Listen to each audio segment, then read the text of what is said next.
to a case study from the New York Times. We're going to look at this moment only on a part of that journey at the micro level.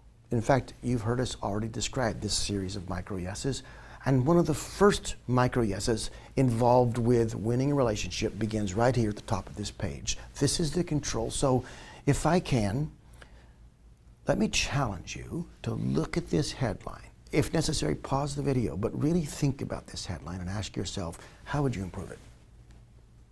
Now, as you're reaching down inside, you probably have some well-worn trails in your mind, and you probably have written some headlines. You've certainly read many. But hold yourself back from going down that familiar path, because we've got to do something different within the cognitive structure. We want you to blaze a new trail. And you need to do that by falling back to that learning from the initial part of this course. Ask yourself, how effective is this headline at capturing attention?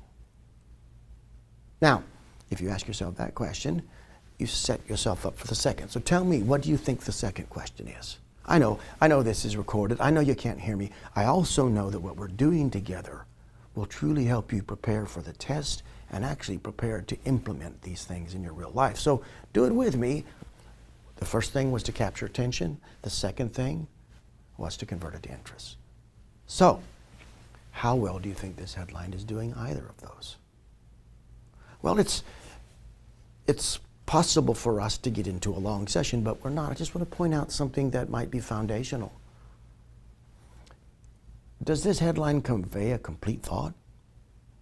This headline is part of the treatment, part of a new design. Get 50% off the New York Times newspaper, NYT newspaper, delivery for 12 weeks. Unlimited online access, free. So student or colleague, tell me what's the first thing you notice that's different about this headline and the one that came before. If you're looking at it, you might note that, first of all, it has a subheadline. That's probably the easiest thing to note. And if you continue to look at it, you may notice that it's point first, and the first word implies something for the customer.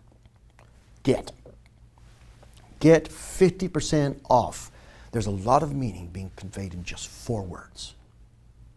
Now, we're beginning to create an opportunity for a genuine relationship, and we're doing so by saying something that's meaningful enough and then saying something with meaning that matters, i.e., here's a chance to save a lot. And if I happen to be interested in the New York Times, this starts to pique my interest.